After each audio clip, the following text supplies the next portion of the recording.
Hey guys, so in today's video we're going to be a little bit more chill and relaxed. So you guys always ask for freelance content. Anytime I ask for video suggestions, everyone's like, do more freelance videos. So I wasn't really sure what to do, but I decided to do a video kind of just how to stay organized with running your own business, how to book clients, talk maybe a little bit about contracts, and yeah, just like organization and all of that side of the business. So yeah, hopefully you guys enjoy. Hopefully some of you makeup artists out there find this helpful, and let's just get started. So I wanted to give a little bit of an update on my business and kind of what is new with my business. So I do now have an LLC. I applied for an LLC. If you're not sure what an LLC is, you can look it up, but it stands for Limited Liability Company. And basically that was just the next step for me. I felt like I needed to be a more legitimate business. Yes, I considered myself a business owner, but without that LLC, I wasn't really legitimate to the government and to other venues and vendors and stuff like that for weddings. When I say venues and vendors, I'm referring to like wedding venues and vendors for weddings, because I do a lot of bridal makeup. But anyways, yeah, I just felt like that was the next step for me. So I did apply for my LLC back in December, and I also just opened up a business account through my bank. Obviously that's a little bit more personal. I don't want to get too into that, but yeah, I definitely feel like if you are going to apply for an LLC, the next step is to open up a business account, get a business credit card and all that. That way it's much easier to keep track of what you're making and spending for your business. But so anyway, that's kind of what's new with me. But yeah, we're gonna get started. I'm gonna talk about, I guess, like booking clients, not how to get clients really, because everyone has a different way of getting clients. You can go on different websites to get clients. You can, sometimes it's just word of mouth. Sometimes, you know, you get a lot of clients through social media, whatever it may be. You know, I'm like a mix of everything. But how to book clients. So all my bookings I require to be done through email, and I suggest you do the same. Because in my mind, email is just the most professional way to go about business. I know some people like to do everything over the phone, and that's fine, but personally, I won't take bookings over the phone. Unless it's like a friend of a friend calling me and they need their makeup done, you know, just for an event. That's fine. I have no problem doing that over the phone, but like, if a bride is calling me, one, I don't have my number on my website, so if a bride's calling me, I'm gonna question how they got my number. And I don't have my number on my website for multiple reasons. Basically just because there's a lot of crazy people out there, and I get a lot of weird inquiries, and even through my website. So I couldn't imagine if my phone number was on there, what I would get through that. I know I could open up a business, like I know I could get a business phone, like another cell phone just for my business, but to be honest, I just prefer the email. That's what I prefer. So yeah, if I have a bride calling me to book a wedding, you know, I won't do that over the phone for multiple reasons. And one of them being that there's just a lot of information that gets thrown back and forth when booking wedding makeup. You know, there's pricing, there's contracts, there's, you know, I need all of their information, such as where they're getting married, the date, the location, the amount of people that need makeup done, timing, all of that. There's a lot of information. And if I'm just talking on the phone, yes, I could take notes, but I can't just always be available on the phone, like being able to take notes at any moment. At least if we're going back and forth through email, everything is always there. I can't even tell you the amount of times throughout the day that I go back into my email and look up a certain contract, look up a certain email thread from different clients because I, you know, forgot something, or I, you know, forgot some of the information for the wedding, whatever it may be. I'm always looking up emails, so I definitely suggest email is the way to book. It's just the most professional way. It's the easiest way to stay organized because everything is in one place, you know. If some people are booking over the phone, some people are booking over text, some people are booking over email. It can get a little messy and you can definitely get unorganized that way. So I definitely suggest to take bookings through email only. And my website, you can book through my website and it goes directly to my email as well. And then moving on to like how I stay organized with my bookings. You know, as you get busier, it can definitely get overwhelming with appointments and stuff and remembering appointments. So a planner is going to be your best friend. I got this planner at TJ Maxx. It just says, ooh, I have it upside down. It just says, this is my year, 2018. And this is like my Bible, you guys. I write everything in here. Some people may consider me old school, okay? But I don't care. I need to write things down for them to get engraved in my brain. Now, I do also write in my phone as well. I'll be honest, I haven't done that always. I've always been kind of old school and have only like wrote down appointments, but now I put them in my phone and in here.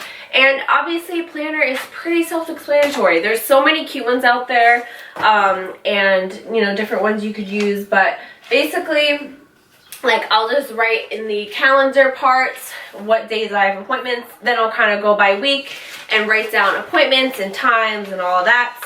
Another thing that I do, which I suggest if you do have your own business, is to write down what you make from each job. It's very important to keep track of what you're making and spending. So at the end of each job, I will write down what I made, and then at the end of each week in this little section here, I will write down my total for that week. I just like seeing what I made in a week. It's kind of nice to see. It helps, it kind of motivates me if I have a good week to be like, okay, I want, you know, every week to be like this. You know, if I maybe didn't make as much that week, because let's be real, makeup artistry is not consistent, and this industry is not consistent, but if I didn't make as much that week, it definitely acts as motivation to do better the next week or the next month, whatever it may be. So aside from writing the totals there, I also do keep track in the back here. Don't want to show it, but I do keep track of everything I make and everything I spend, all listed. So, you know, that's just one way I keep track of what I'm making and spending. There are apps that I've used and stuff too, but I like to write everything down no matter what. So definitely suggest a planner, and like I said, definitely always put, you know, your appointments in your phone. That way if you're out and someone asks if you have an opening, you don't need your planner with you at all times to know if you have an opening. You can just look on your phone. At the beginning of every month, I'll go through my planner and then put those appointments for that month in my into my phone. So now I want to talk about this binder here. So this is 2018 weddings, and it has my little logo and says Makeup by McKenna Burns. But anyways, I definitely suggest having something like this, a binder of some sort, for whatever your money maker is. So weddings are my money maker, so I like to have a binder dedicated just to my weddings. Now, if your moneymaker is doing makeup for film or doing makeup for photo shoots, then you may want to have one for this. But the reason why I started this is I just felt like I was getting really overwhelmed with my appointments for weddings and my appointments that are just for like proms and stuff like that, or, you know, just like one-person jobs. You know, it was hard to kind of stay organized, and since weddings are my moneymaker, I wanted to keep that part of my business separate, and I wanted to be very organized with that part of my business. This is my first one I've done, but I'm excited, you know, in a couple of years I'll do one for every year, and to be able to look back and see how many more weddings I do each year, and just like, it's just kind of nice to see like your progress. So yeah, so this is 2018 weddings. I'll just go through this like, you know, a little bit, but basically what I do is I have, you know, the months, and then in each month I have whatever weddings I have for that month. I have a checklist. So this is what the checklist looks like for me. This is just a blank one. This is the wedding checklist. I have the bride's name, the wedding date, so obviously whatever wedding is first, you know, I'll have it organized by date by each month. So then the checklist part itself consists of trial, follow-up email, contract sent, contract filled out, contract and deposit received, confirmation email, wedding complete, and asked for pictures. So to me, these are my priorities with my wedding jobs. Everyone's checklist may be different, but for me, I like to check off the trial and then write the date for each thing. So that's important. Then after the trial, I'll send a follow-up email if they didn't book that day, just saying, hey, you know, do you want to book, whatever. Then if they want to book, I'll send them the contract. That's another check. Then I will check off when the contract is filled out.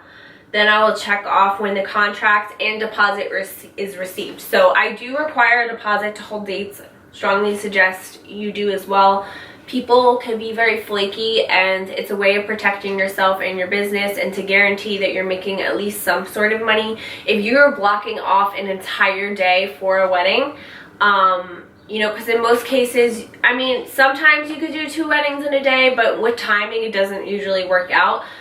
So if you're blocking off an entire day and not accepting other inquiries for that date, you know, you're missing out on money if someone says, yes, yes, yes, I want you, and then you get all these inquiries for that date, and then a couple months before that bride says, no, sorry. So you just missed out on a lot of money. So deposits are a way to at least get something. And then aside from it just being a way to hold the dates, it's a kind of a commitment from that person. You know, they're not going to want to miss out on whatever your deposit fee is. A lot of people do 50%, 30%. People aren't going to want to be missing out on that much money. So, you know, if they're going to be sending somebody that much money, that's their commitment. You know, they're going to be committed to you. So definitely suggest deposits. And then I have confirmation email. That just means, like, it's on my confirmation email like a month before the wedding. I'll just send out an email just saying, hey, you know, I just want to firm everything up, firm up all the details. This is the start time. This is the end time. You know, let me know if you have any questions, all of that. And then I will check off when the wedding is complete. And then a couple months after the wedding, I will ask for pictures. It's always good to ask. Now, I'll be honest, you don't always get the photos, whether it just be because the photographer is taking a while to get them to the couple, or if the bride she forgets to send them to you. You know, it happens all the time.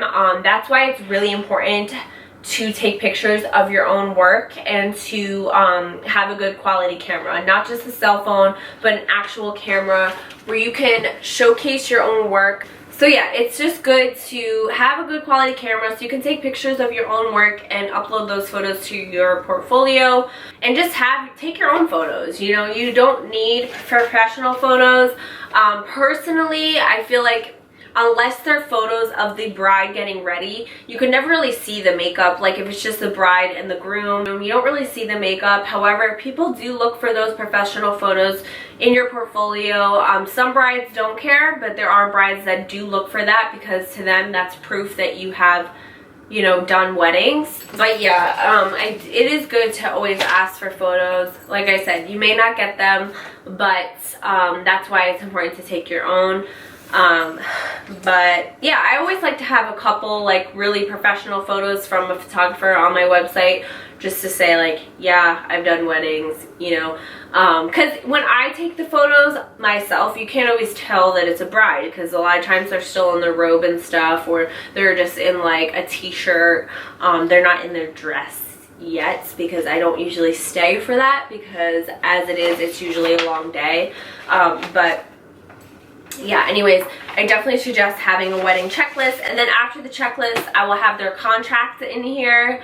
I do send out a contract to all my brides. In the beginning, I didn't do that, and I'm so glad I do it now, because one, it helps keep me organized with just all the client information, because in the beginning of every contract, I have them fill out, you know, general information about, you know, their name, their wedding date, you know, all of that. It helps keep me organized with that.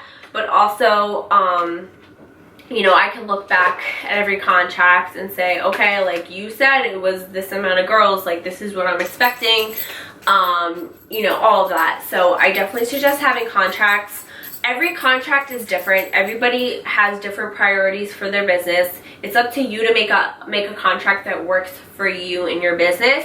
Mine honestly is pretty straightforward. All I ask for is like client information in the beginning. I have them fill out how many girls are getting makeup done, and you know, obviously I have my pricing and everything on there. I talk about cancellation policies. Again, everyone's cancellation policy is going to be different. I talk about deposits. I talk about how I must have the final amount of girls 60 days before the wedding. Now, obviously, they're going to fill out the contracts with the amount of girls that need makeup, but I do allow them to add girls if I approve the amount of girls and I have time to do them. That is stated on the contract. I can't just like have people just saying like, oh yeah, you know, the 3 of you can get your makeup done and not tell me. No, I need to be told. I need to make sure that the time allows for 3 more girls to get makeup done, and I need to have the final amount 60 days before the wedding. What else do I talk about? I break down the price and everything for them, and yeah, basically just have them sign it and all of that. But yeah, everyone's contract is going to be different. And then aside from the checklist and the contracts, that's kind of it. That's what I have. Oh, I do print out our emails. So I will print out our email thread and put that after the contract. That way I can look back at that, because to be honest, it's just nice to have this at the end of the year to be able to look back. You know, if I wanted to send a thank you note to all my brides or whatever, I have all their information in here. And yeah, so I have the contract, the checklist, and our emails all in this binder. So this is definitely a way to stay organized, and it's helped me a lot. Like, I just feel less stressed out. You know, it's just kind of nice to have all my wedding information in one place.